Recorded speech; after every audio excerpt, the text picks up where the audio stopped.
you were my pick to podium in Beijing, you know. No kidding. Yeah, totally. Wow. You were totally my pick. And yeah, that was a good day for you. Yeah. Even with fourth, that was a tough day. Yeah. I mean, it's impossible not to think about like what could have been, you know? Yeah. But at the same time, like where I'd come from the season before, where I was struggling to make top 30s, I would have, you know, laughed at you if you told me that was going to happen, you know. And all I keep talking about is not focusing on the outcome, focusing on the process, making sure I do everything to prepare. And it's easy to lean on that on a bad day. It's harder to lean on that on a good day. Like, oh man, I wish I could have just been a little bit better, you know. But like understanding, like I did everything in that moment and in the run up to prepare, and what happened on race day was sort of out of my control. Yeah. But I gave it a hell of a run, you know. And so yeah, you did. I think I'll look on that moment fondly, you know. It'll always be a little bittersweet, but you know, I think that it helps me understand what's possible and gives me hunger for more next time. So what are you working on today, River? So we're skiing parallel right now. The parallel distance just means I have to be way more active and keep the skis underneath me a lot more. Today it's all about figuring out how straight you can go while still getting the turn done above the gate, because like if you're really pushing it as straight as you possibly can, you run low so quick in a parallel like this.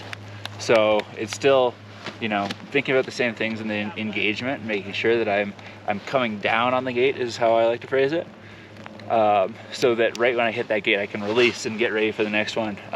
Because the more I drag it out, the more the whole thing stacks up on me. And once one gate gets low on this course, it's just like you're fighting, you're swimming for your life. So what's coming down on the gate? You just use that term for you're sort of creating a, like the top of the letter P for your turn, you know, so having a lot more turn at the top and then releasing a lot at the bottom, as opposed to having like a C-shaped turn or a low belly turn. Yeah, yeah.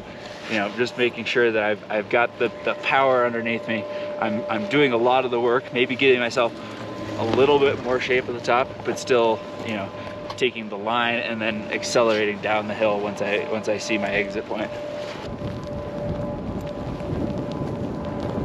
Okay. Continuing on as I live vicariously through you. Run me through the turn, the top of the turn, maybe the transition, top of the turn, belly, apex of the turn. Yeah, so like I said, the first move is feeling in the transition, when my skis are all flat, feeling like I'm pulling my skis behind me. You know, some coaches say to like get to the front of the skis or flex the ankles, but I feel like that usually has me hinge at the waist. You know, I'm just trying to get my face forward. Whereas the real sensation of pulling my feet behind me, like cocks the ankles, does all that without, you know, destroying my structural integrity, I guess. And then building in, it all starts from the bottom to the top. You know, the first thing that I engage is my big toe, and then my ankles, and then my knees, and then my hips. You know, I think when I was trying to get big angles before, I would just lay it over immediately with the hip and find that engagement with the ankles and the knees after the fall line. But when I start with the knees and ankles, and I start with the feet, it puts me in a position to be so much stronger on the ski, have that engagement, have the ski powered up underneath me, and then be able to release it after the fall line. And then it all starts over again. I think everything I'm trying to do once I hit the fall line is release my body, release my skis towards the next apex, towards the next gate, so I'm not wasting any energy across the hill. That massive high edge angle, I mean, what are you doing? What does that feel like? What are you doing there? The biggest word is trust and commitment. Like that is all it comes down to at the end of the day. And there is some feel that I don't think I could ever teach. No one can teach you. It just comes. But you have to, when you go to a new ski, I like to feel like I'm pulling my foot behind me. I'm loading it up, and then I'm just planting it into the snow, driving it into the snow and just trusting that no matter how far away I get from it, as long as I put the platform in the right place, it's gonna come back to me. Ah, thank you. You are driving into that ski, driving the heck out of it, right? Exactly, yeah. Just like pushing away from it, but still keeping it underneath you is a really weird way to say it. Nice bib, River. Thank you. Beauty.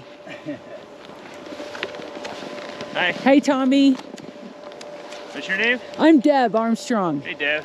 Good to see ya. Yeah, you too. Thanks for the inspiring run in Solden. Oh yeah, my pleasure. River, one of my favorite memories with you was U16 championships in Steamboat. And of course we had bib draws, and every bib draw you would pick number one. It didn't matter the discipline. Yeah. Do you remember that? Oh yeah, I still do. I mean, throughout World Juniors and every time I get to pick now, I still draw one. You know, except, you know, in extreme circumstances, if it's dumping snow, I got to be smarter than that. But I don't know. I always see myself as sort of a racehorse, you know. I just want to go out and go and push my limits as hard as I can, you know. And on race day, I inspect, and right after I inspect, I'm just like, I just want to go do it, you know. You like to keep yourself honest. I think you like the personal challenge. Is that right? For sure, for sure. I think, you know, you can get lost in comparing yourself to everyone else a lot, especially in a winter sport like this. It's so fickle. There's so many variables, and there's so much that's out of your control that ultimately it ruins you if you try to compare yourself to other people too much, you know. And so I am always trying to just push myself and hold myself to like the maximum I'm capable of, and then let the rest sort itself out. That's brilliant. I love that, River. So true. The maturity that you displayed even back when you were 15 years old. Again, getting back to that U16 champs and you picking number one, that maturity, I mean, have you always kind of been that self-assured and independent thinking? And I don't know. I think it ebbs and flows, you know. I think that you can put on a face that's maybe not always true as well, you know, because I have self-doubt all the time, you know. I think everybody does. I think that's the most freeing thing that I've sort of taught myself over the last couple of years is, you know, I used to feel guilty for feeling nervous in the start or something like that, you know, and then I realized everybody's nervous, whether it's, you know, Marco Odermatt or Alexi Pinturo or Ted Ligety. Everybody gets nervous, and that's just the reality of it. It's how do you deal with that and use it productively? Because I think nervous is good, you know, and scared is good. It heightens your awareness as long as you don't let it rule you. And so that's what I'm always trying to learn, is to use that more productively and thrive off of that position more. How old are you? I'm 24. You're so flippin' wise. Do you know that I retired when I was 24? No way. Is that true? Yes. I had no idea. I retired when I was your age. Wow. I'm a December baby. When's your birthday again? February. Yeah. I mean, I know it's crazy, isn't it? That is crazy. It's crazy. That's so remarkable. I was on the team for 7 years. Yeah. And that's crazy. I'm going into my 8th year, I think. Yeah. That was sort of the culture on the team back then. They were always looking for younger athletes, and we felt the pressure a little bit to kind of move on.